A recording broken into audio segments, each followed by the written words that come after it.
not easy to do. It isn't. Most things are. It's worth it, though. When you're Oh, that's cool. As soon as the podcast fires up. Oh, phone calls. Right on. Was that T-Bone? Yeah. Fucking throw him on. Hit him with a speaker. Call him the N-word. What's up, playa? Am I interrupting the pod? Well, you're live on the pod, brother. Well, that's what I was hoping. I was hoping I timed it good. I just want to tell all your listeners, what? Yeah, there's over a dozen people driving down the road right now that just said out loud. I love it, I can tell you that. That's awesome. Well, you got some business to tend to? On my way to go spray. Oh, yeah. I was really calling just hoping you were on live on the pod, and I made a guest phone call. Yeah, bro. Well, it's we've been rocking for 5 minutes, so you were tuned in. Right out the beginning. Yeah, you're in sync, bro. But we might have to delete it all because it hasn't been funny yet, and Yancey's putting all his friends' business in the street. Start that. There's the intro right there. Ring ding, what up? Ring ding, what up, bro? That's basically, that's what it sounds like when I get into a boxing match with people. Exactly. Ring ding, what up? All right, cool, bro. We'll knock him dead. Where are you spraying? So much, Manan. Okay, word. Well, I love you. Maybe I'll see you a little later on. All right, adios. Bye. Okay, well, that was way better. That increased the energy of the pod. That was got me, good stuff. Honestly, that got me hyped. Run with it. I'm hyped. Tell us bro. something funny. It's a comedy podcast. Why can't you be funny? I've already used all my bits. Be bro. funny or I'm going to go lay under my own fucking tires and make you run me over with my own truck. Let's see. Which, speaking of, 22, lariat. Not a big deal. Just I think I've told you, bro. Sometimes I will go to a table when I'm serving them, and I'll drop off like a Walmart grocery bag for them, for their boxes, for their food. Nice. And I say, and here's a grocery bag if you guys need it. Is Walmart running a collab No, that's with cool. Abracadabras? Ask me to say something funny, and then when I'm about to say the punchline, interrupt. Is Abracadabras running a collab with Walmart? No, they say... Was that a shameless plug? That's just a grocery Just a bag. story? Didn't Okay. even I say didn't the know. word Walmart. Said grocery bag, I'm pretty sure. I hope you listen back Run to this the and see tapes, if you bro. didn't say Walmart. And you know what? Fuck you guys, because I know he's going to edit that shit out. Fucker. I'm not... There's one thing I have to edit, bro. Because you putting our friend's business in the streets, but... Whore. It makes me feel terrible. Okay, Walmart, Abracadabras, grocery bag. Yeah, anyway, sometimes I just walk up and I go, here's a grocery bag if you guys need it. And if not, then I'll just put it over my head and breathe until I fall asleep. Love that. And then they laugh. Love that. Do you think the heat's getting to you, or are you menstruating? Well, when it's in the flow of things, then it's a lot funnier. But if somebody just... A lot of comedy is the timing and the ebb and the flow. And the punchlines. Yeah, so when you have somebody that just, like, interrupts your flow right before the big payoff... Yeah, that can be It's a a ruined real, orgasm. That can be a real motherfucker. It's basically a ruined orgasm. Do you think... Oh, nothing worse, huh? Nothing worse. Nothing worse. So, what's going on with your love life? How's that going? Speaking of orgasms. Yeah, it's never been better, bro. You've been fucking blowing loads? Obviously, about 3 days ago, we had our first fight. Do you do I love yous while you're fucking? We do nothing but I love yous like you wouldn't imagine. Like we've known each other our whole life. I love you so much. Yeah, it's crazy. And so Does it make you nut faster? Yeah, obviously. Me? Guy like me? Yeah, bro. Yeah, same. Guy like me. Same. Oh, yeah. So the other day, I'm here. I'm chatting with some friends, but I'm going to go meet up with her after whatever. And I was kind of pussyfooting around, but I also wasn't focusing enough. I was trying to tell her that, like, I can make dinner here for myself, or we can get dinner together. But she just makes, like, dumplings in the microwave from Costco and, like, ramen. It's not going to work. And I was just, and that's cool sometimes, but I was like, I'm not trying to eat that tonight. But then she's like, oh, well, I'll buy us some Dragon Bowls. And I'm like, well, Dragon Bowl, it's got to have protein in it if it's real dragon, if it's real dragon meat. So I didn't make dinner for myself, but then it was too late. So I'm like, oh, well, I missed a chance to get dinner, but, like, I don't really want to eat your shit, but I'll be headed to town soon. She's like, okay, and she got short with me. And so I call her when I leave here. I'll just hit this head on, bro. I know how to be assertive. Yancey taught me. So I call her, and I'm like, are we having our first fight? She goes, no. And I said, oh, maybe I read that wrong then. What do you want to do for dinner? And then she's like, well, I came here to get the Dragon Balls, but it's all packed, and the parking's not here. It's, like, busy, and I'm dying to go sit in line and stuff. And I said, oh, that's cool, bro. You don't have to do that. Like, we can do something else.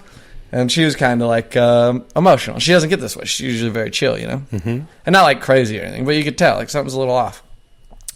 And so we talked through it, and I was like, okay, I'm going to stop at this Mexican joint and get me something, and, like, then I'll be fed, and you don't have to worry about me, and I'm just going to eat some, we'll be cool.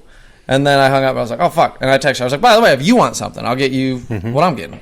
So I go to the Mexican joint. It takes forever. I'm there like 30 minutes waiting, and I get it, and I go to her crib.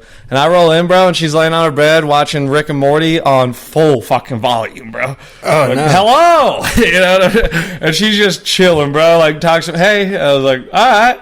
So I just start eating because I'm like, you haven't eaten today? Did you hit her with the Red Foreman? Oh, so that's what we're doing? We're fighting today? I did. Cool, Bro. I'll be in the garage. I sit down, and I go, Braxton, you haven't eaten, so let's just put some food in your body, and then we'll handle whatever this shit is over here. That was a good call on Yeah. your part. You don't want to meet that head on angry. So I eat some of it, and then I go sit next to her. I'm like, oh, do you want to try a bite? How you doing? I was like, I feel kind of funny. Is everything okay? She's like, yeah, I'm fine. It's like, okay. So I go sit back down and just finish eating. She took it as a personal attack when you called out the way she eats. Well, that's what you'd think. But you're thinking of a normal woman, bro. This woman's an angel. Okay. So I go sit down next to her, and I'm like, all right, bro, I got to level with you. Like, I feel uncomfortable. I feel like there's something going on, some feeling, some vibe. If you're just, like, tripping today, you got some feelings, that's fine, bro. We can talk about them. If you're mad at me, like, we can talk about it, but I'm not going to be able to just sit here, like, in an awkward silence thinking that Can't just sit in it. Yeah, that you just hate me and that you're pissing shit. And she's like, no, I'm fine. Like, it's not you. I'm just fine. I had kind of a bad day.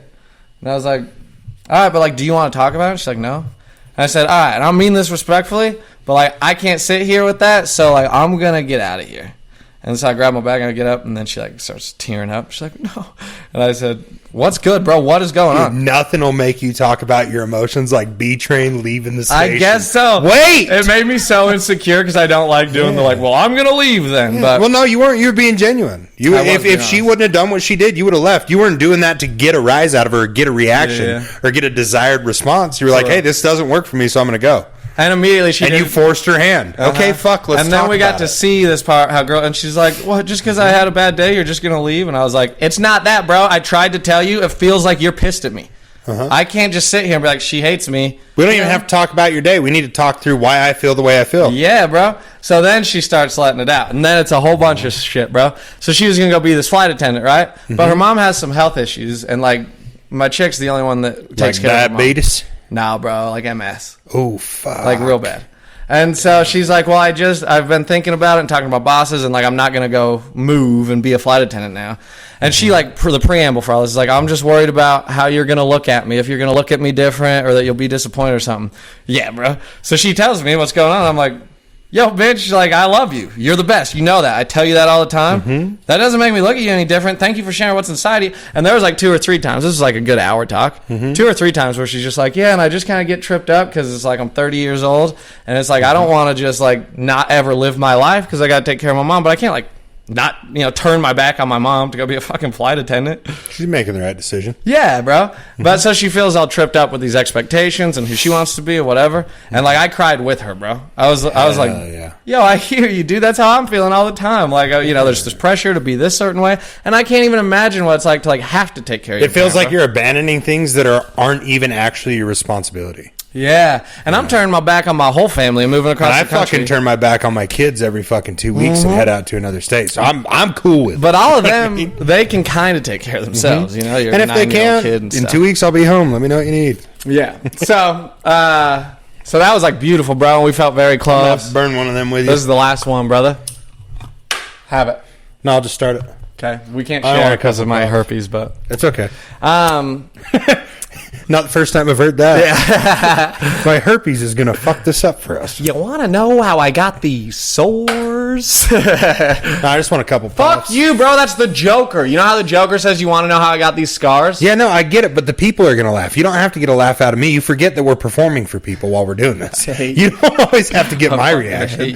When I interrupt you, it's a problem. When I don't react, it's a problem. Starting to think he's menstruating. I hate sitting lower than you. Do you want to trade? No. But we had an amazing talk, and it made us feel very close. And I cried to her 3 weeks ago already, But I finally got to see, like, what the private battles that she fights in her head are, and that made us much closer. Well, one, I will say, super proud of you. You've always led the charge, and I feel like even though you said I taught you how to be direct, you taught me how to... I've always been confrontational, so I guess you could call it direct, but I didn't always know where to come from with it, and that's something you taught me. And it's so funny you're saying all this, because last night me and Meg got in the shower, and we've had a few. This is the longest amount of time we've spent together the whole 5 years we've known each other. You know, being home from work, I'm always lucky if I'm home for a week, sometimes 12 days, and then I'm back gone for 6 weeks, you know? Yeah. So there's been some, and staying at her house. This is new to her, housing me, the This kids, is hard for you, bro. putting all the shit in there. Because you like control, you like your own space. Hard for both of us. So we've had a few moments where we've bickered and gotten a couple arguments. You know, she checked me the other day. Cool. She had said something that made me insecure in the morning, and so I'm carrying all that inner monologue with myself, and I go out and I say something to her dog. Rudy's barking, and I say, shut up, and she goes, don't tell him to shut up. I said, no, I will tell him to shut up. Yeah. I discipline the dog. That's what I do. And she goes, no, because when you're not here, I want him to bark in case someone's here. In my head, she's coming directly at me. There's a camera in the living room. So there's no question about what happened. So I immediately go, why the fuck are you doing this to me? How come every fucking time I say something, you got something to say about it? Like, fuck, man, it's starting to get on my nerves. Hell yeah. And she goes, no, I was just telling you. That's why I don't want you to tell him to shut. Breaks down this whole thing. It's awkward and weird. We kiss and hug. I leave because I got to take Wade to town anyways. So I shoot her a text and I said, hey, I'd like you to listen back. Go watch the video of the interaction that just happened and see if you'd be cool talking if I talked to you in that tone. Cool. She liked my message, and I'm like, oh, you motherfucker. Sends me the video and goes, I genuinely don't think I talked. She was completely right. She didn't talk to me shitty. I just snapped. You're just a fucking lunatic. Yeah, it was totally a me thing, dude. It sucked. I told you that. But as you're bringing up the story you're talking about and meeting it direct, last night we got done with golfing, and we kind of butted heads a little bit on the golf course. It was fucking 98 degrees, but it was Wade's birthday shit. He wanted to go. There's a lot going on, bro. Yeah, so it's hot. So we get home, and we get in the shower. We're showering together, and I was like, hey, I don't want to like keep doing this bickering thing. Like, whatever we got to do, if I got to change a couple small things, or you do, like, whatever the fuck's going on. We get on the same page. I do not like that fucking fighting over nothing bullshit. So it is. Sometimes you just got to meet it head on. Get and say, hey, what the fuck are we doing? And you might tell me more, unless that was a story, but about her maybe being vulnerable. But it reminds me, too. You hang on to it for a second. Close. No, I get you. It reminds me, too, this was another part. So I got over this, like, by the next day. But during our nice little heart-to-heart that we had, I was carrying a lot of anger, and I got to say it. So I said it in two ways. And you know that I'm kind of a sarcastic cunt. And one of them was... No way. If anyone wants to listen back to the first part of the episode... It's not like that, bro. I mean, I expect something out of you. We have a professional podcast. Anyway, I said... two things. One was, I go, Bree, I tell you what happens in my life all day, every day, what I got going on. And like most of my life is having these deep, vulnerable conversations with people that I love and I'm close to. And you know that I'm like an expert at it. So like, here's an idea. When you're having a hard day, you got to talk about some feelings that you're scared to share and you're worried about how they'll be perceived or whatever. Tell them to me. I'm the expert at this. This is what I do. And then the other thing I said was, she's like, yeah, I was just scared to talk about it, and I didn't know how, and I didn't want to scare you away or whatever. And I said, I totally understand. Sometimes I have a hard time, and I'm like, I have thoughts in my head. I don't know how to share them. What normally helps me is if, like, somebody asks me, like, 12 times if I have anything that I want to talk about. So that's what I was trying to do with you, was like, let's get this out in the open so we don't have to just sit here and be in these weird feelings. Yeah, for sure. Because I'm not scared of, you know. Conversation. Yeah, bro. It's called being alive. Life is fucking hard. If you're like dealing with something in your life and it makes you cry, that's just called you being a real person. Yeah, just talk about it. But it's hard. It had to happen the way it happened. Exactly, bro. And it did feel so good. It was really awesome. Didn't even do sex afterwards, which that is the best sex ever. But also, I'm not trying to get into like toxic. You know, I come from a background of like, I'm gonna leave. Okay, fine. We'll talk for 2 hours and then make love. You know what I mean? I'm not trying to do that shit again, bro.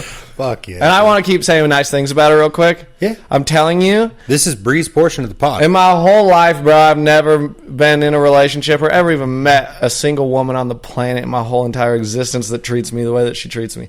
That loves me the way that she loves me. That is chill the way that she's chill, bro. She doesn't want to change anything about me. She doesn't hate anything about me. She doesn't, like, get the ick. I was like, bro, I look like I got stung by a bee on my lip, but it's actually herpes. Does that give you the ick? She's like, no, I just hate that I can't kiss you. Bree, nice. I love you.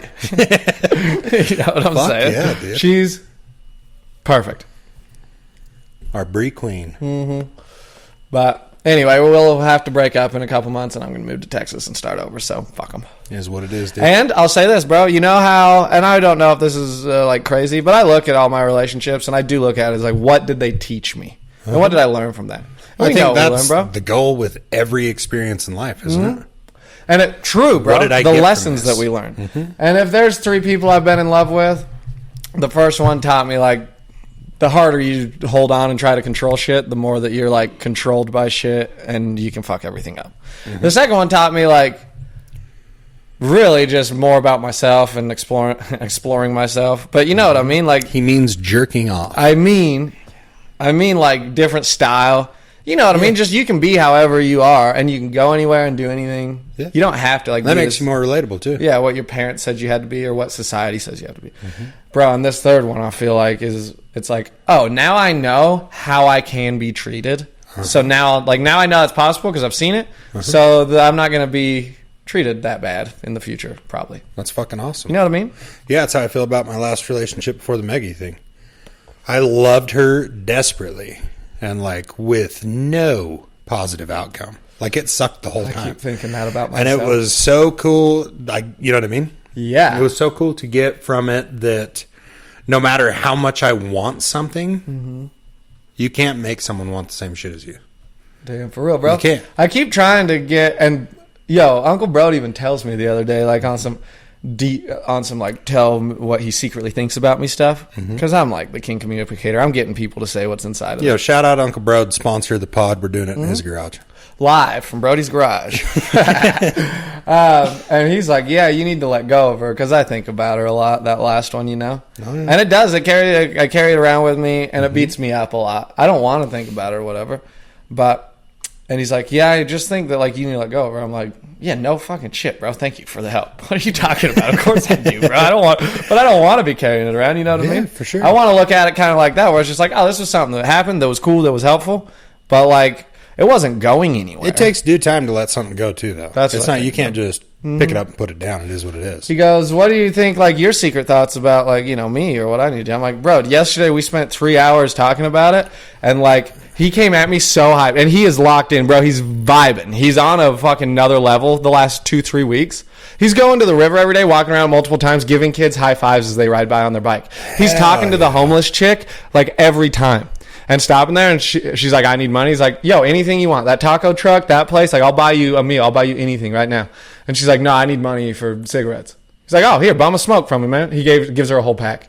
This is what he's doing. He won't, like, give her money to buy drugs, but he's like, I will help you. Yeah. And he tells her, like, yo, anytime you catch me out here, you recognize me, that offer stands. I'll fucking get you some food. Yo, I got Uncle Broded earlier. Really? I didn't know people were out here doing it. Yeah, I went and fucking cruised my scooter. This morning, every morning I've been getting on my fucking Harley before the house gets up and gets going, and just go fucking burn for an hour and a half. I cruise out this different route. I went out past McDermott's and shit in Pocatello, and then I was coming around the back way into Chubbuck, and I stopped at this Maverick. Go in, get an electrolyte drink, come outside. I got my earphones in, so I'm just fucking listening to music, sipping my drink, throw my shit in my bag, and I start backing my bike up and popping the throttle a little bit, and this dude pulls in a new Power Stroke, and I see him as he rolls in. He peeps the bike. Fuck yeah. His windows are up. I can't hear him, but he's getting amped on it. I'm like, there's no way. He must see a guy next to me in the truck as I'm backing up. He pulls around right next to me. He's like, yeah, fuck yeah, dude, fuck yeah, out the window. And I was like, fucking. Just kind of muted. Giving him a rev, like, what up, dog? Shit. Bro, that's what community's all about. And how Brode says he does it, he goes down there and he thinks, what would $10 million Brody do? And he's like, oh, I wouldn't give a fuck, bro. Yeah. If I had $10 million, I just roll around. Who cares what people think? And I was like, wow, that's really powerful. And then the next day, I pull into the driveway and I think to myself, what would $10 million Braxton do? And I go, it'd probably be exactly the same. Like, I don't give a fuck about money and I'm depressed all the time. So, like, I would just have $10 million and still, like, beat myself up every day. Oh, yeah. So, Brode, he's locked in. And he's on this high vibe level. I keep saying, he won't admit to it, but I talked him into a nap. Like, I talked at him so much that he, like, shut down, had to go lay down, took a nap for like 30 minutes. Because we were talking women, bro. And no offense, but I know women, bro. I'm like basically one. You know what I mean?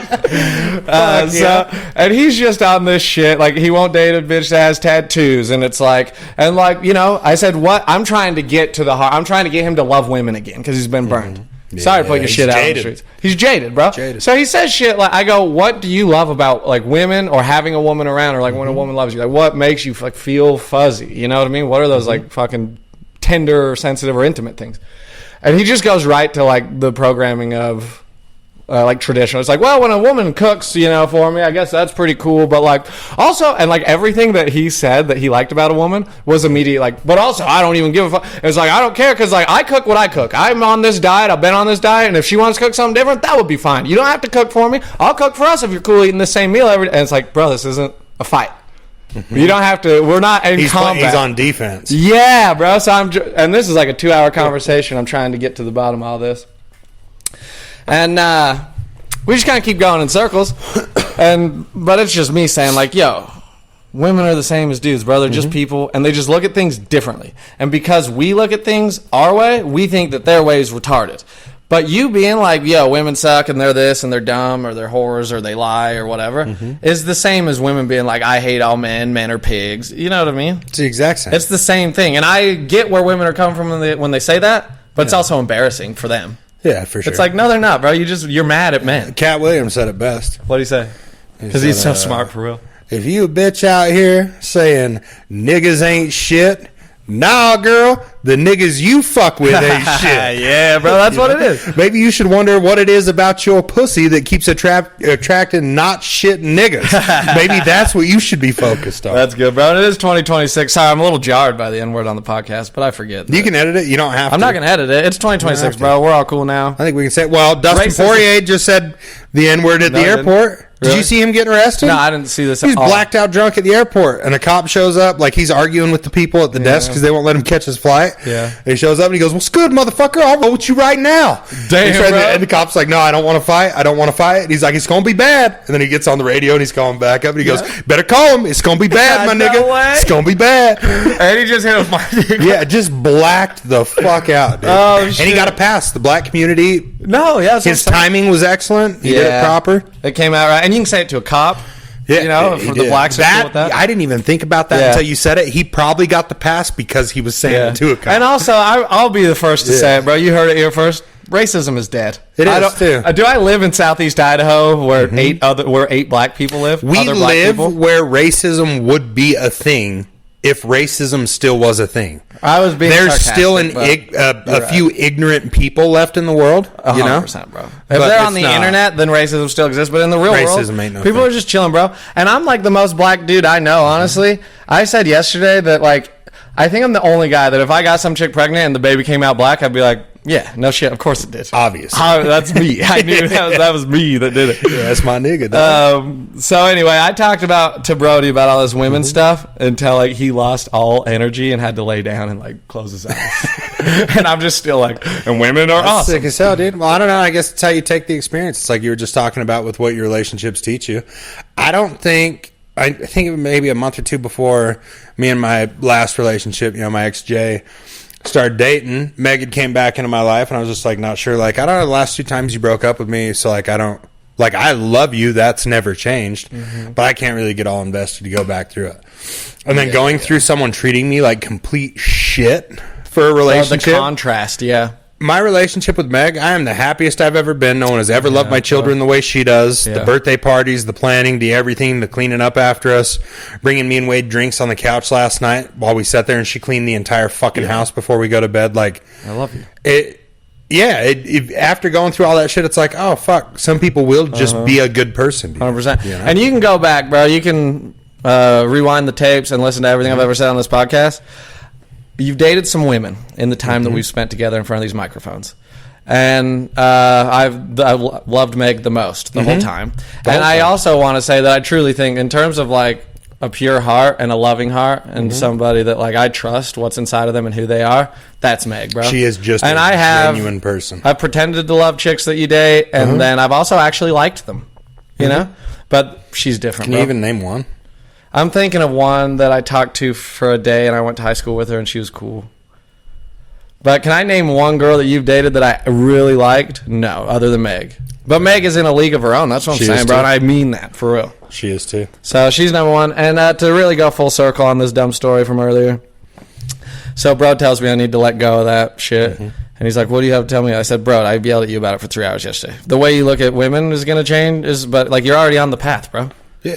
It's going to happen. It's just going to take a little bit of time. One's going to come into your life. You're going to fight a little bit, whatever. You've been saying it since the first episode. Trust the timeline. Yeah, thank you, bro. You got to feel the way you feel right now, bro, but it's going to change, man. I keep forgetting that shit. Yeah. How come motherfuckers don't tell me that? Tip of the spear, bro. And I've been saying shit like, so we got this, on the weekends, we have probably 6 15-year-olds at the restaurant. They're like bussing tables. I call it a daycare. Hell yeah. And I've been... As you should. should. Showed up to the daycare today. And they all love me, bro, because I have created and maintained the culture in that restaurant. That's all me. I'm not taking credit where it's not due. Like, the culture is because of me, bro. I set the vibe. So all these young kids really like me because I think I'm the only guy that like talks to them and asks them their name and shit. So this young boy, David, he's walking around. He just kind of follows me all the time. Every time we pass each other, he tries to hit me with knucks. And it's like, I get it, bro, but like the 25th knuckle bump. Do you give him a couple? Yeah, I keep it going, You bro. just keep going. Nice. But he goes, when do you work next week? I said, I think I work on Tuesday, man. He's like, I might come in and like eat because I've only ate here twice and stuff. I was like, oh yeah, come sit in my section, dude. 10 minutes later, I'm like, oh, who you planning on coming to breakfast with on Tuesday? You got anybody in mind or just riding solo? He goes, oh, that's a good question. I haven't thought about that. And I said, is your mom hot? You can bring her. Nice. And then we had this other table. This was the other funny thing I said. With like a cute daughter in her 20s. And she was there first, and she recognized me because I served her before. She's like, oh, what's up, man? I was like, damn, where do I know you from? She's like, here, you served me. I was like, oh, yeah. And then her parents show up, and they suck. They're all grumpy and shit. And her dad is like mad grumpy. You should have gave them the Walmart sack. Said if you don't need this for your stuff, feel free to breathe into it till you stop. Head. And David goes, yeah, he seems grumpy, like he would strangle you for looking at his daughter.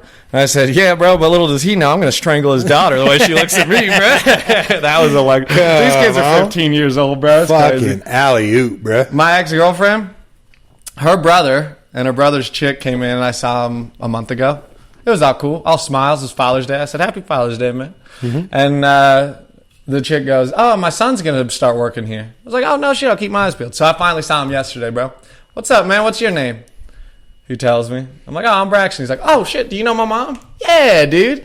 And then I walk around the corner, and I was like, bro, that new dishwasher had sex in his mom's bed. I didn't tell him, but I have. They're like, with his mom? I was like, nah, bro, but I would. My chick used to be pissed at me at those family reunions because, like, his mom was hot, and we'd flirt and shit. Nice, dude. So that's the story of that. That's the story of that. But good times, bro. I got the worst boss I've ever had in my whole life. 15 people. Drag up. 15 people have quit in 2 weeks. And it's like she goes out in the front of the house where all the servers are, and then like a week later, half the servers quit. And then she goes back in the kitchen and like runs the kitchen for a week, and then a week later. Why is she still the boss? So there's only one person ahead of her, and that's the owner. And the owner is in over her head. She doesn't know it. So she's got somebody that's like, oh, yeah, I'll take care of this. I know what I'm doing. And then pretends like she knows what she's doing, you know? Oh, no. And so it's like she has no options. She's not going to come in and do what, I'll say her name, bitch face Brandy does. And I tell my customers, I go, you know Miss Trunchbull from Matilda? And they're like, yeah. I go, that's my boss, bro. She drives a Range Rover, but she shows up to work on a broom. I don't know what to tell you. My new thing, they're like, oh, can you do that? No. Nope, we can't do it. I know we used to be able to like do things that you want because the customer was important, but it's no longer that way around here. So welcome to Abracadabras, where everything fucking sucks and we're all hanging on. You bro. should just tank the place. You should just completely taint it. I think about how to do it, but bro, I built that culture up. Like I love that place and my coworkers, and just one person came in and I'm telling you, it's not me. Everybody. For one time, reach back into the roots of your upbringing and the culture you grew up in, and just say, if I can't have it, nobody else can. Yeah, bro. And I kind of have been I'm like trying to get myself fired. I tell all my tables that. Yeah. The Coke guy came in to fix the Coke machine, and I was like, yo, bro, I'll tell you what I know. My boss fucking sucks, so like I haven't been able to talk to her about it, but here's what I know, and I can send her out to talk to you.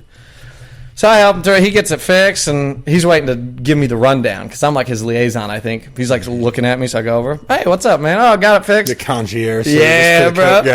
I'm like, man, what's your name? He's like, Kent. I said, good to meet you, man. Maybe I'll run into you in the next couple of weeks or whatever restaurant I'm working at then. And I just walk away. All my coworkers laugh. I'm like, whatever, bro. Fuck them.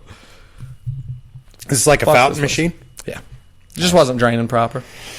How do you end up being a Coke tech? Maybe you started as a delivery driver? Probably. You'd have to, right? And like the technicians make $3 an hour more. Maybe. But also. Then he goes home and he's like, Trish, this could change our life forever. They're talking $3 an hour. Well, and his brother, Trish.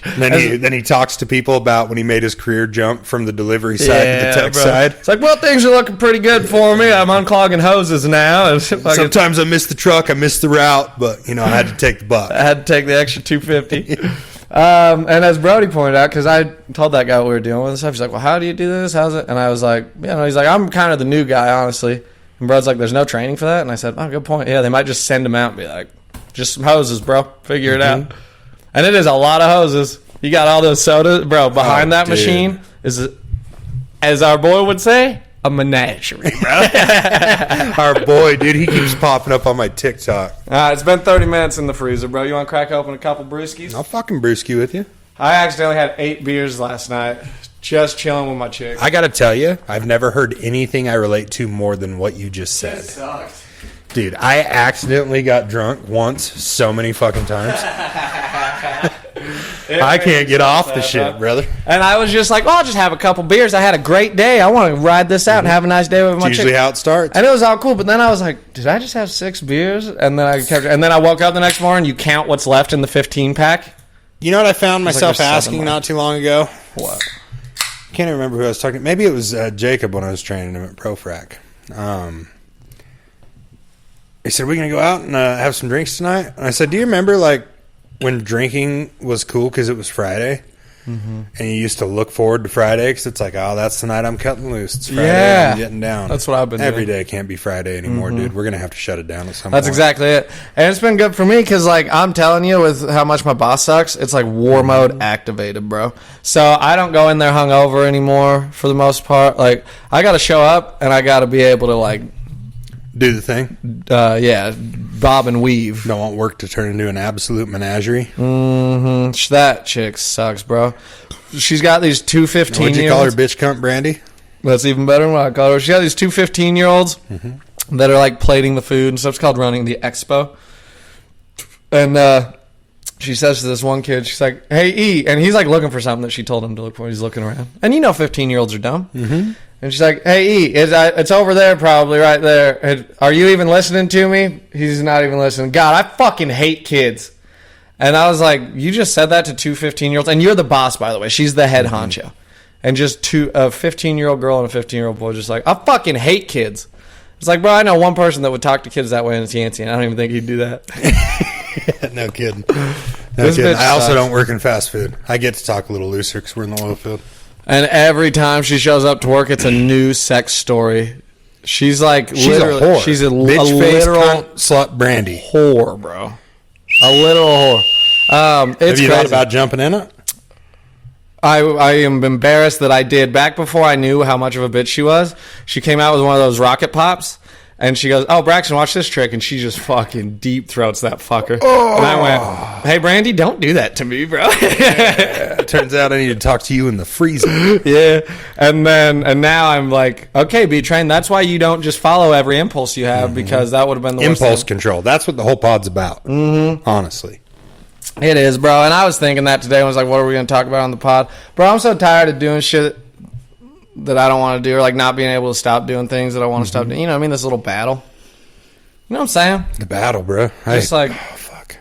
And again, bro, it's just, number one is sobriety, bro. This 3 weeks off is like, do I just work so much because I don't have anything else to do, or I just not have anything else to do because I never take time off? That's where I'm at a little bit. It's like I get on days off and I don't even know who I am, what I want to do, where I want to be.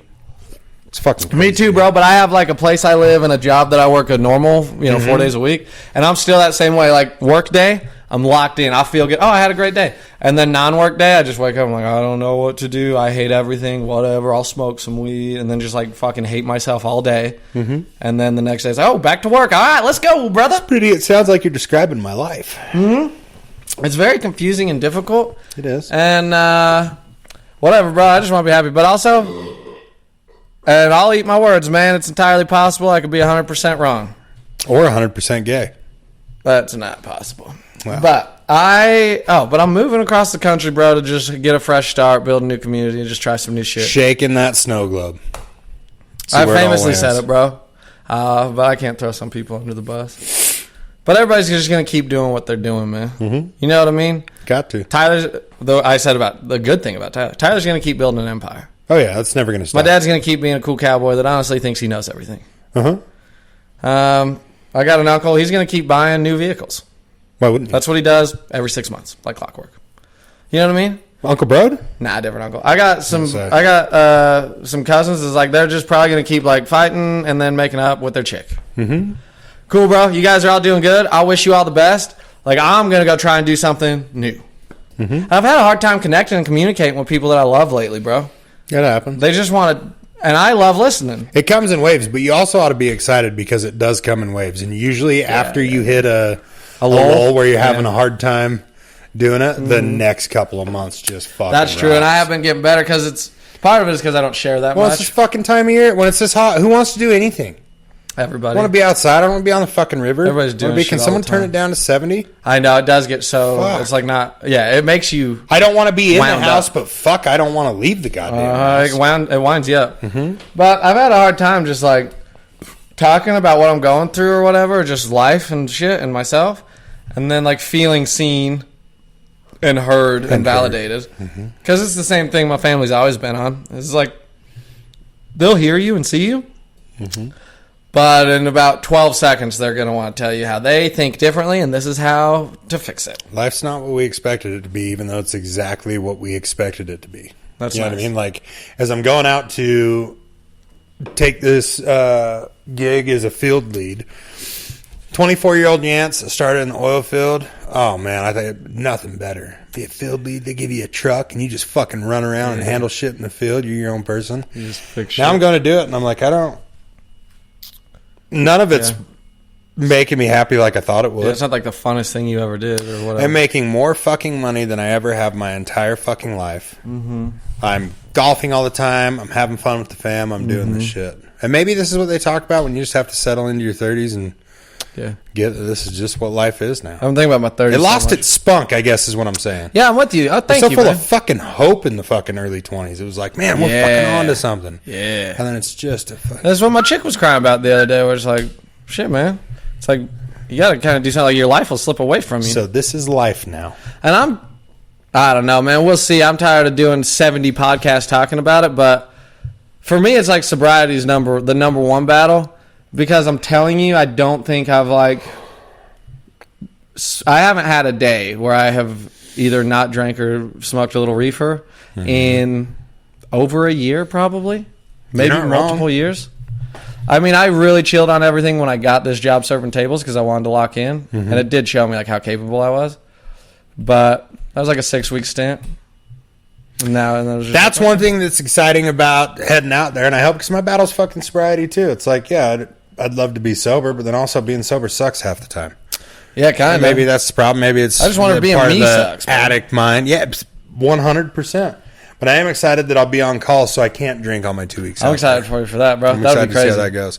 Dude, when I worked at Liberty, we worked so goddamn much, you didn't even think about drinking. You had 8 hours at man camp to shower, eat, sleep, wake up, shower, eat again, get back in the truck, and head back to location. Bro. You didn't even think about it. We're not sitting down having 15 beers and chilling. And it was fucking good. And I want to say, because earlier me saying sometimes people don't see or hear me, yo, my big brother, he's been there for me, man. Hell yeah. There's been a couple times he just calls, how you doing? And it's like I get to just be like, oh, I'm pretty fucking depressed. I just woke up sad. I'm mad at this or this. And he's like, oh, man, that fucking sucks. Can I tell you about my day? dude? Yeah. He's good shit. It's been way cool for me lately. He carries more than I could. I'll tell you that. I'm telling you, dude. You can't. You can argue whatever you want about him, but the dude carries a lot. He shoulders it well, and he really doesn't let it him up. Yeah, bro. He has great placement. He can take something, Yeah. just put it where it goes in his life, and then move forward. Keep it pushing. Yep, and just keep catering to it when he needs to. And I'm not putting people's business out in the streets, but he did say he got to do a beer drinking with our old man the other day. Mm-hmm. And a little bit of what they talked about was like the pressure that Tyler feels to make sure that his dad is like Happy taken care of. I think more financially, because it's like all of the businesses that my dad makes money from, Tyler is basically spearheading the whole thing. Mm-hmm. And so Tyler's like, well, if I fumble the bag, I can just go get a new job. But my old man, like, his businesses fail. Mm-hmm. You know? And that's a lot. Yeah, bro, it's a ton. And so they got to just talk about that, which is cool. I have no like opinion or judgment about it. I just think I'm glad everybody gets to talk about that. I bet your dad met it exactly how you would. I think my dad thinks about that. Mm-hmm. He's kind of told me before. I think he's like, yeah, Tyler carries all this stuff. I told you my dad cried being like, yeah, and I know that like sometimes Tyler's that way because that's how I was all those years. Mm-hmm. He like cried. I was like, Good notice. Wow. Yeah. But he's also like, Growth. he's in his 50s, bro. The testosterone's declining. He's going to be Gonna crying. be some tears. He's going to be crying more and more as time goes on. No shit. But whatever, bro. I'm just chomping at the bit to get the hell out of here and try something new and different. I think you need to. And I'm scared, but like, who gives a shit? I think you need to. I think it's been coming to this the whole time. Mm-hmm. I think you went there, and just a couple of the things you took with you weren't right. You don't say. So I think you've came home, you vitalized the tool bag, decided what you need to take with you this time. Very good word. Very good sentence. You Vitalize the back out tool there bag. and see if you can do the job this time. Man, bro, and I'm not taking chicks with me. I'm not even taking my fucking Even dog, if you make bro. it 10 years, and you're not taking Ellie? Nope. I gotta focus. Where are you going to put her? I think Mace Dog is gonna adopt her. No, kid, that'd be a good home. It is, and I reserve the right to like. That's if a I lateral move for Ellie. Yeah, You know bro. what I mean? It's not, she's not going somewhere worse. Yeah. And I reserve the right. Like, if I get down there and I get it set up and my lifestyle can have a dog, then cool. But I'm not trying to go down there and, like, live in an apartment with a dog and try and get a job and not have any friends or help or anything, you know? Yeah. I'm not going to lock I think Ellie. that's a great move. I would have never suggested it because that's your fucking dog. Yeah, I love her so But much. I think that's a solid play on your part. Well, and that's scary and sad, too. But it's like, is, too. I got to give myself a chance, bro. I'm Gotta do 29 years old. Got to get out of that comfort zone. I have to. I'm scared Shaking to death, his bro. thumb. I'll bet, too. Kind of. You know. I told you this, I think. I might even said it on the pod. I would say anxious, if anything, but not Yeah, scared. nervous-sided. When I was driving down the road talking to myself about this and how to break through, I finally said out loud, I was like, damn, bro, I think I'm just really scared to let myself down. I might have said this on the pod, but I was just like, oh, why are you scared to let yourself down, B-Train? And it's because I'm moving across the country, and you don't have anybody you can call. You know what I mean? They come and take your house from you or whatever. Where am I going to stay? You know what I mean? And it's all up to me. And like immediately after I recognized that and said it out loud, I thought, and also B-Train, when have you like been required to rise to the occasion? Did you like not rise to the occasion? You got it. Oh yeah, never. Like every time I have to show up, I show up, bro. It's and a- I'm just like, because I'm such a lazy piece of shit. Yeah, but you're about to jump out the plane and yank the rip. I'm setting myself up. I'm putting myself in a situation where I'm required to show up for myself. Because everything I've never had to do that. I don't think you've ever done anything better. I Thank think you. that is going to be the most kick-ass thing for you. I'm mad excited, bro. I'm mad excited to see where it ends up. And whatever, it's whatever. Like life sucks, and no matter what you do, shit sucks, and it's an uphill battle, and you got to trudge and shit. And so at least it'll suck, but I'll be like near a beach and doing some shit that I feel like is for me. And then a lot less distractions, really. Like, bro, do you know how badly I've wanted to like pull a you and be like, no, I'm not going to do this. No, I won't hang out with you and just like do my own thing. But I'm telling you, It's not healthy for friendships and relationships. yeah, I'm not bragging, but 4 days a week, somebody calls me and wants to hang out or go float the river or grab a couple beers. And it's like, bro, you don't understand. I'm trying to not drink like every day. I'm trying to not drink. And half of the days somebody calls me. It's like, you want to You drink? just say no. Jared called me this morning. That's Asked what I me to mean. go float. I know you can say no, but I'm not good at it. And I haven't been developing that skill. Like this summer's just... So what I think of first is how I feel about it, not how it's going to make them feel, whatever my answer is. Yeah, I got to get back into doing that. I go through seasons, but I haven't been doing that. I know immediately how it'll make me feel, and I go, but I got to do it because people don't have friends like me. Do you know what I mean? That's fair. It's like, yeah, if I call you and want to hang out, you know how You are important that carrying is that to weight. me. Yeah. Yeah, it's like, okay, I guess I'll call fucking Tex from Abracadabras and fucking whatever. yeah. Have him talk like Denzel Washington to me or Oh, something. yeah, that's fun. That dude talks black as shit, bro. That's hot as fuck. He sounds like Samuel L. What's Jackson. his dick look like? Huge. Ooh. Yeah. Ow. I think he's like 40. He's You got, like, start calling him kids. Sweet Dick Willie. Sweet Dick. Let's start calling me Sweet Dick. Come on. I really want to expand more. You know what I got to tell you? What? That 21-year-old kid I was training after he listened to our podcast never stopped saying he'd walk in the trailer. After maybe he'd been out for 45 minutes, went to go look at a power end that was overheating or something. I'd be just sitting in the trailer fucking around. He'd walk in, I'd say, well, how was it? And he'd be taking his headset and hard hat off and throw it on the table. Shout out Jacob. Then he'd look at me and go, man, why my dick keep falling out the pussy? People love that. He's on it. That makes me feel good, bro. As you started that story, I was like, oh, yeah, I forget how fucking cool we are. The coolest. I always forget that, bro. Watching him laugh, we sat across from each other inside the trailer. And when he found out about the pod and started listening, he'd just set his phone right on his chest and keep his radio by his ear. And watching him genuinely laugh at our jokes was fucking nice. That makes you feel good, huh? It does, too. Yeah, we got it on another And he level. said, what's the cover photo? What's that about? I said, that's me and Braxton laying on a bed at the Menards in Dickinson, North Dakota. He laughed so hard. He's like, are you fucking serious? I was like, yeah, a trucker that was with us just took it. You just lay. It wasn't even planned. We were just trying beds out. I was buying a new bed. You lay on a bed with your homie at the Menards. You can't fucking get in bed with your homies anymore? What Down the there at fuck's the going Maynards? on, man? That's crazy. Maynards? Anyway, we got to do like an hour 10 because I'm cutting the first 5 minutes because you said that shit. That's sick as hell. You shouldn't. It's his fucking problem. I know. He should knock that shit off. We He don't have doesn't to want bring people it to up talk again. about it. Then why did you? I wanted you to know, but I Yeah. forget that you have no self-control. Dude, you know what I want to talk about? Yes. The fucking coolest fucking thing I've done in a long motherfucking time. Okay.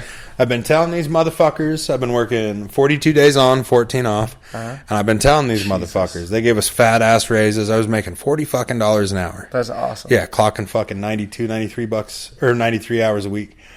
That's about what I make, but less hours. When we were getting 14s, 98 hours a week. But, so they gave us these raises, and then they start talking about cutting hours. They're going to cut our drive time. We drive to location for free in their company trucks an hour away, and then just get paid for while we're on location. Got to be illegal, by the And way. it is. And, well, because how is your employee... The company's still liable for that vehicle getting wrecked while your employee's driving it to location. Off the clock? But all 12 people in the crew van are off the clock. What is this, personal use? Yeah, you can't do that. So, I've been telling these motherfuckers when they started talking about it. I said, y'all do whatever you want. The first fucking time that I work a 15-hour day and get paid 13, I'm gone that day. Yeah. That's Yeah, it. yeah. I'm I not won't. doing that. I'm not going to do that. So, my field lead, Dalton, he knew, because he watched me quit last time I was there. He knew I wasn't fucking about. So he would just adjust my time for me. I wouldn't clock in or out, and he would just go in every day and put my time in to give me my hours. Yep. And then, I'm doing shit like that to bypass Brandy's bullshit. I'll tell you in a minute. yeah. So I show up, and they want us to clock in the company man shack. I get there at 5:10. The fucking clock-in tablet won't fucking work. So at 5:45, they get it working and start passing it around. And I go, fucking pass that shit to me. I've been here for 40 fucking minutes. What are you talking about? Yeah. I ain't fucking clocking in. They said, no, you clock in right now and they'll fix it. And I said, no, I won't. I was here at 5:10 and that's when the fuck I'll be punched in. I ain't clocking in. Yeah, Not bro. happening. And then just cross my fingers that somebody cares So enough then- about my hours to fix it. No shit. So then I go to my trailer. So I text the regional maintenance manager, the maintenance manager, and my field lead, Dalton. I put them in a group text, and I said, I have had about a fucking ass full of this time clock bullshit. The last fucking 2 weeks when I worked my fucking days off, they were doing it completely different. Now they're doing it different this morning, and they wanted me to punch in at 5:50. I ain't fucking with all that shit. I was here at 5:10. So how do you guys want to move forward? Dalton said, I'll fix your time. You're getting your 13 hours a day. Because they'd already cut us an hour. We're already driving an hour of our time for free. Okay. I'm already pissed off about it. Yeah, but So then Dalton says in that message to everyone, I'll fix your time, not a big deal. Well, the regional manager tells Dalton, Yep. hey, you ain't fixing his fucking time. So bitch he needs face to be Brandy clocking is in the now. regional manager, bro, and this is how she behaves. So we leave location, and we're driving, and Dalton sends a text and says, hey, you guys need to go back to the company man shack and clock out. I can't adjust your time anymore. That was the 3rd of July. Okay. Okay, so we turn around and they sends a text that actually I got it fixed, but starting tomorrow, your time is your time. You clock in and out, that's what you get. Okay, so you want me to clock in 30 minutes after I get there? So y'all are fucking stoned. Yeah. So we go out to the fucking bar. I've already taken a piss test for Tops Well Services at this point. Yeah. I've already signed the job offer. We knew this was coming. Yeah, for sure. So we all go out to the bar, and I get a couple of guys agree to leave. Well, fucking Isaiah does a phone interview with my brother, accepts the hourly, says, okay, we'll send you a job offer in the morning, so I get everyone riled up. We're going to fucking Tops. We're Fuck out this of here, joint, dude. bro. Fuck yeah. Me, Joel, and Jacob, and everyone stay out, and we get hammered. So me, Joel, and Jacob. Jacob's the other mechanic. Joel's the E-Tech. We all ride in an F-150 out to location together. We have our runner truck because we're maintenance. We're not operations. yeah. They drive crew vans. So we wake up late by an hour, and we're heading out there. Our changeouts are calling us pissed off. And I'm in the driver's seat of this F-150, and we make it. We're probably 30 minutes away from location, and I go, nope. Not doing it. I'm fucking done. So I think about it for a second. Joel's like, really? You done? I said, yeah, I think I'm going to go ahead and throw my job box in the back of the truck when we get there. You guys can go Go to work and do your Do thing. what you want. Think I'm going to drive Aaron back, throw my shit in my Dodge, and head home today. I think I've had enough of this shit. And sure enough, I called Dalton, my field lead, and I said, you are the only person in this company I'm loyal to. So if you ask me to stay, I'll stay. If it's going to fuck you or put you in a bind, I'll fucking stay. Yeah. And he said, I can't fucking ask you to do that because I don't know how many more days I'm going to put up with this shit. Yeah. I said, right on, man. Well, it's been fun. I said, I'm going to throw together an email to send to HR and tag Andrew and Chip and all these fucking pieces of shit. And is there anything you want me to throw in there for you? And he said, yeah, tell him I need more money. Okay, hell yeah, right bro. So I said, should we read the email on the pod? I love that. Can I interrupt while you pull that up? Fuck yeah, dude. This is, like, the details are boring, but the context is the same. So, bitch face Brandy, we're not giving things away anymore, right? So, like, if you want to substitute something, it's going to, like, be a charge usually. All right. Historically, bro, you don't want any bread with your fucking shit? I can substitute that for one extra egg. Like, it comes with 2 eggs. Why couldn't you? We'll give you 3 eggs instead of a piece of toast. There's a button in the computer for it. No bread, extra egg, $0. Now, important to the story, if you just want everything normal, but you want to add 1 extra egg, $1.35. Hey, That's not bad, but yeah, it's pretty steep. But it's $1.30, bro. Come on. You're right. All right, so I ring all that in. Brandy comes up. She goes, hey, how about... so I don't talk to her, so I don't listen when she talks.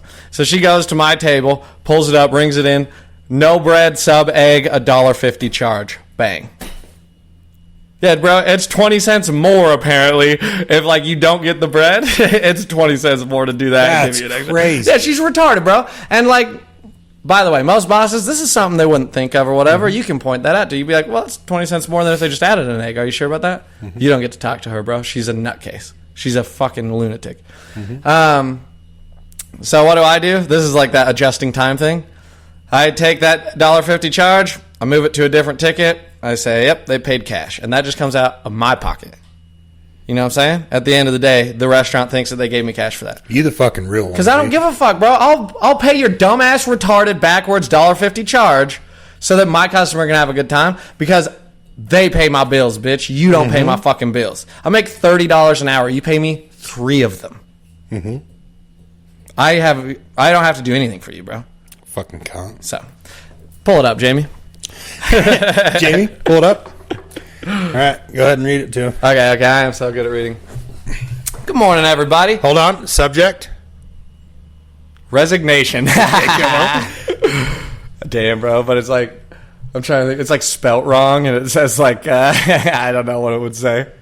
Resolution. It's like, you know what I mean? Just, good morning, everybody. This is not how I ever planned for these things to go, but unfortunately, I feel I have no other option. This email is to inform you all officially that today will be my last day as a ProFrac employee, and there's 2 reasons for that. Number 1, the operations manager, Andrew, pulling up to me and Mr. Brocious and cussing us out and saying the mechanics on pad can't do their job and that Chip wasn't doing his job, and stating that we would no longer have a service truck because he found out it was in the shop getting EGR repairs. And his exact claim was, if these guys are gonna idle that truck and not take care of it, it's not coming back to pad. I've never felt more underappreciated by an operations department in my 12 years in the oil and gas industry. That I could put up with that because I can't imagine him being in that position that he's in more than a couple more months. Well, that's what I'm going to say. I'm sending the owner an email when I leave, by the way. And I've been thinking this for weeks. This last week, I've worked 15 and a half hours a day, including drive time, and you guys as a company are only willing to pay me 13. I've never heard of such a thing, nor have I talked to anybody else in the oil and gas industry that works for a company that does that. I appreciate the opportunity you guys gave me. See you, bitch. Check you later. Yeah, bro. And that's how it is for me, man. It's just like, Fuck 'em. I created this whole culture, and now everybody shows up. I set a good attitude, good vibe. Everybody's happy. And then about 3 hours into the shift, everybody stops talking. Like, you can tell everybody kind of wants to cry. You know what I mean? It's just because fucking bitch face Brandy is just demoralizing everybody. Bitch face cunt. Mainly because there's, like, orders coming in, and she's in the kitchen, and she can't handle the tiniest rush. Can I read you something? Yeah, fucking read me everything. So I'm going to tell you the story, and then I'm going to We got nowhere to be, nothing to do. Gunner's playing the Xbox. We can rock a 2-hour pod. We're doing an hour 15 at least, but Maggie's working. Wade's at home at her house fucking chilling. Shout out Meg. I fucking love you, girl. You're a fucking absolute queen. I love you, Meg. Work hard, take care of the house, take care of the kids, take care I of me. know you've always wanted, secretly wanted to date me, so if it doesn't work with us, Yo, then she you can- fucking loves the caddy too. She fucking they're gonna say me, loves bro. Fuck whipping you. ass bourbon. So, Says you're her favorite person. I know. For sure. So we go. So because Bitchface Brandy has ran everybody off, this day last week, there's Brandy and one other guy in the kitchen. This other guy, he doesn't have like his ID or birth And she doesn't know turnaround's heavy in the oil field. You want to talk about a kitchen? Yeah, it's big. We pay like shit. You can't I'll just- walk the fuck out of here. Next door, And they they do. probably need someone to fucking cook. Literally, they do that all the time. So in the kitchen is a guy that cannot get another job because he doesn't have an ID or a way to get an ID because he's just moved here. He's like an ex-tweaker. You know what I mean? And then her, who's like, this is her responsibility. So how do you get that job? Well, because he knew, so like his best Okay. friend and roommate was the kitchen manager before he quit because Brandy sucks. Oh, yeah. And so they were like, all right, we'll get you on. You know what I mean? We'll believe you with your social security number. Oh, yeah. We trust you. So, all right. So because there's only 2 people in the kitchen, we can't take parties of 8 or more. So if you walk in, you're like, there's 8 of us? Sorry, we can't do it. Go to fucking Perkins. What a cocksucking thing to say, bro. Now, if a table of 3 walks in and then a table of 5 walks in, we can seat them both back to back. That's fine. But if you like know each other and you want to, then we can't seat you. You're kidding. Yeah. So there's. So what's the max? 6? Well, on that particular day, it was 7. No parties of 8 or more. Then the next day, there's an next guy in the kitchen. No parties of 10 or more. I've never understood. It's just arbitrary. Cap rules, it bro. at 20. Yeah, it's Like, arbitrary. yeah, we can't throw you a fucking goddamn family reunion here. She just makes it up as she goes But- along, and then pretends like Hey, that's what being cunt in Brandy, charge our is. job is to fill all of these seats so we can make Don't we want to make maximum money? She's profit. taking money out of my pocket for real, bro. We turned away 20 customers that day. They're the ones that pay me. You don't pay me shit, bro. Dude, that's when the seaters got to go. When they say, hey, a party of 9, say actually you're a party of 5 and 4. I did that with the first group that came in. There was 9 of them. I said, hey, man, my boss is Miss Trunchbull from Matilda. She says we can't do parties of 9. So you and I both know that there's 8 of you, all right? Oh, and if somebody else shows up, well, we didn't know. You with me? He's like, all right, cool. So we sat them. And then they're about done, and the table I'm talking about comes in. And so I'm like, I'm sorry, man, I've already gotten in trouble today. We can't do parties with 9 people. And she's like, well, could we just do like 4 and 5 and just sit at different tables? We're all right with that. I'm like, you know what? We can make that work. So I sit them down. And then the other arbitrary rule that she just makes up to make it harder for everybody, she's gotten rid of all the hosts, so the servers are seating tables now. Are you fucking all the serious? bussers, yeah, and then cut the servers in half. Who's bussing? Servers do Oh, everything. Dude, you got to get the fuck Now, out of there. what's cool about that is if there's no servers on, you're taking every table and you make some fucking cheddar. So it kind of works sometimes. So anyway, in the midst of all that, the other thing we now have to do as of this week, because things just change every fucking 2 days, is if you seat a table, you have to see how many, what we call open menus, people that haven't ordered yet, are in the whole restaurant, go back to the kitchen and tell her. 5 open, 7 open, 9 open. You know what I mean? So I'll be you, bro. I sat that 5 and 4 after I had asked her, like, hey, we got 9 up here. Can we just do that? There's no tickets. We're not making any food right now. No. So I see them. And I go back. I'm like, 9 open? She's like, nope, that's not going to work. I said, but they said 5 and 4. We just sat them at different tables. She's like, no, that's not going to work, Braxton. I said, all right, well, will you go tell them then? She goes, nope, that's your lead's job. Ask Megan. And it's like, but me and Megan are in the trenches together. We know that you suck, Brandy.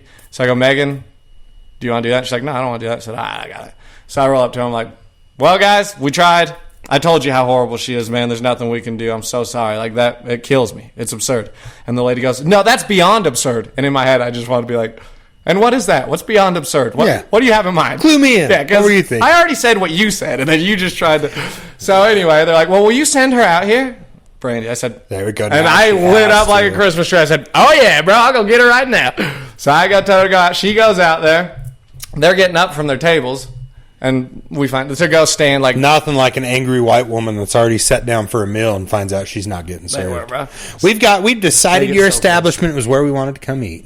We sat at your fucking tables after walking into this fucking shithole. Now you're telling me to leave? kicking us out? Bitch, you better come out with a fucking plate of food or I'm gonna fuck someone Yeah, up. bro, it's exactly like that. So they're getting up. So Brandy walks out, like pushes that. She's like, oh, they're leaving.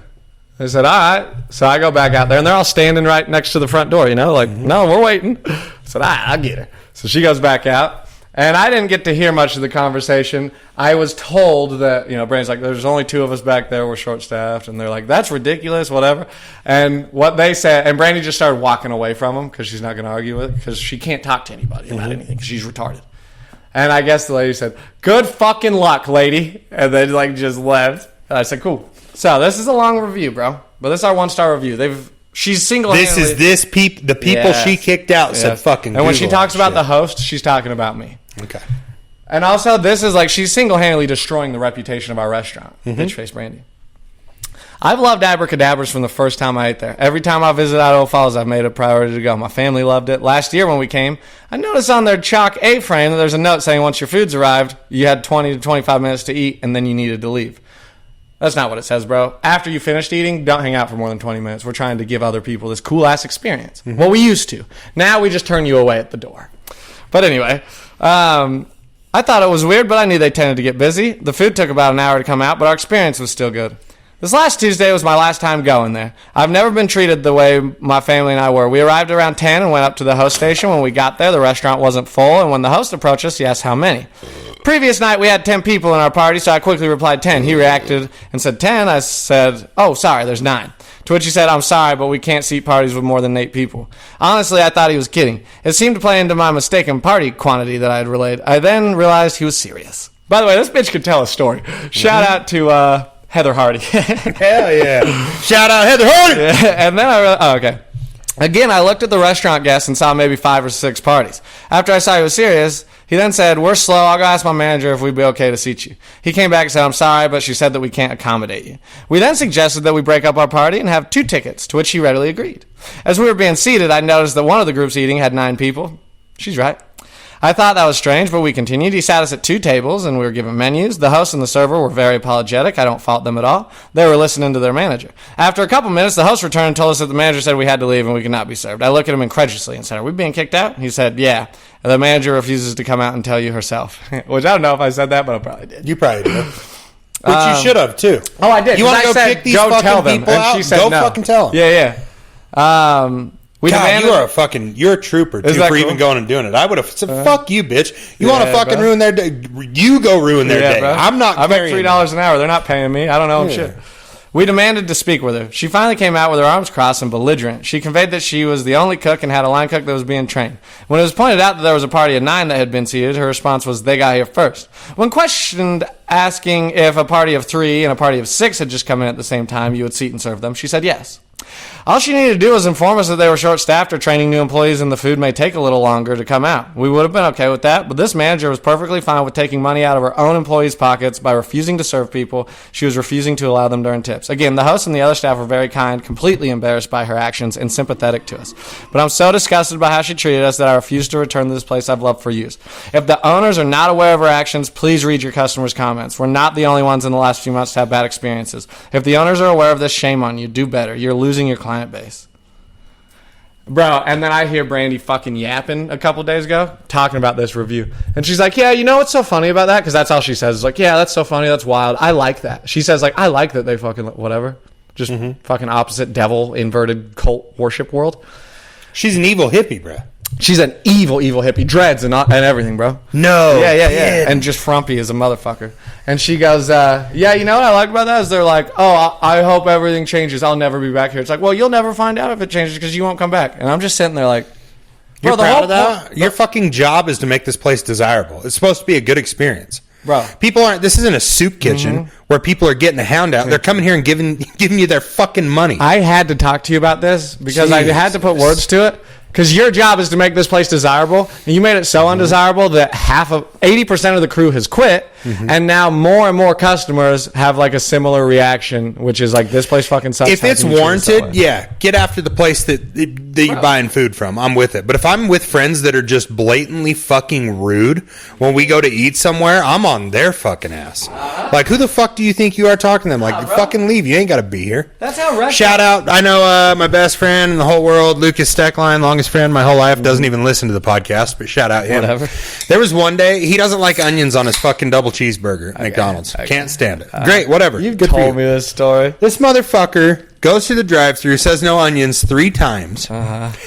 Pulls out, we take a bite, it's got onions on it. He stomped inside, slammed it on the counter, and said, I'm fucking allergic to onions. What didn't you guys understand about no onions?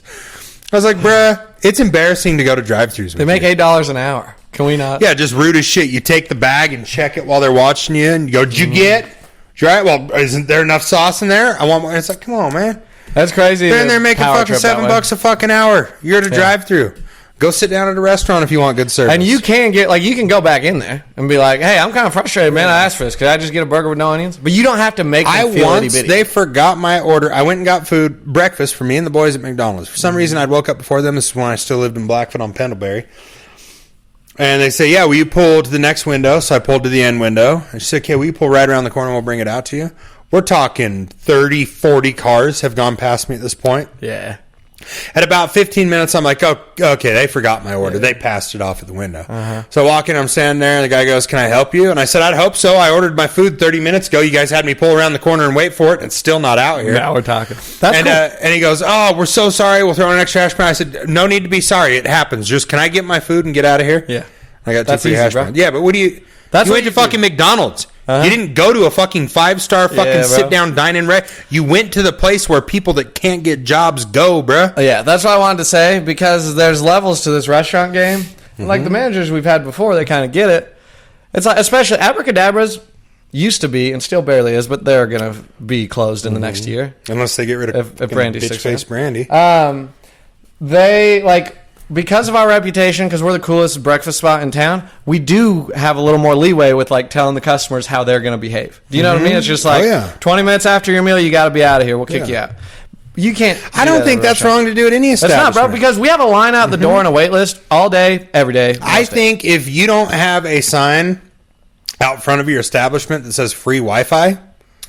Yep. Then you know what I mean? To just hang out all day. This isn't McDonald's. You can't go sit in the corner for the day. We got people to serve. We're making money. Get fucking going. But like, it's all that. There's like that line that you have to walk, and there's levels to that. But like, she's lost the plot entirely because it's just she does not care about the customer experience at all. Would you take her job if you got the chance? Or is that something you wouldn't do? No, just mostly because I'm leaving, and also I don't know. It's a lot. It's just too much for me to carry, and I don't, and for not that much money, probably. You know what's crazy is she probably thinks in her head that she's doing an excellent job. In her head, everyone quitting is her going, I'm fucking cleaning house. Yeah, I'm getting rid of that's exactly what she thinks, bro. It's like you realize things were really cool before you showed up here, and we had some things that we could have used help with. You could have helped us. But instead, you just came here and like flipped it all upside down and fucked everything up. Yeah, no kidding. And I'm telling you, bro, like everybody, it's crazy. So I like hate her so much, That's awesome, dude. But the day you quit, I'll go in there and say, "Hey, I'm looking for Brandy." And when she comes out, I'll say, "Hey, just so you know, you're a fucking cunt. No one likes you here. Everyone hates you, and they all talk poorly about you when you're not around." And they do. And I'm gonna tell everybody that I want you to do that for me. And then also, oh, dude, we'll just go in there once a week and get a fucking meal and just be shitty. I have to speak to the manager. Yeah, can I speak to the manager, please? She'll tell you can't eat there anymore. This is the worst fucking service I've ever had, Brandy. Yeah, bro.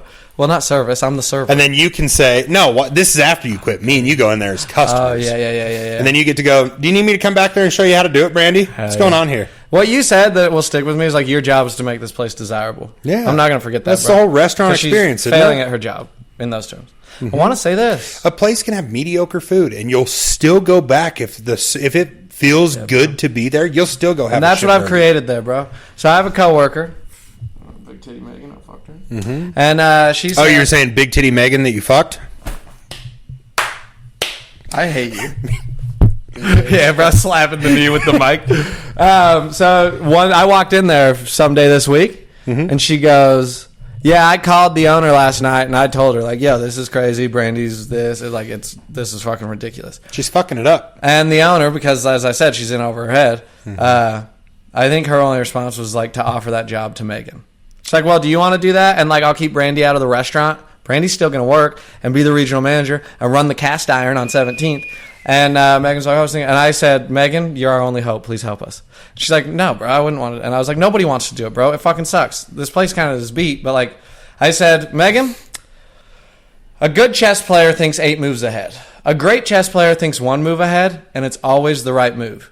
And our next move is to get rid of Brandy at all costs.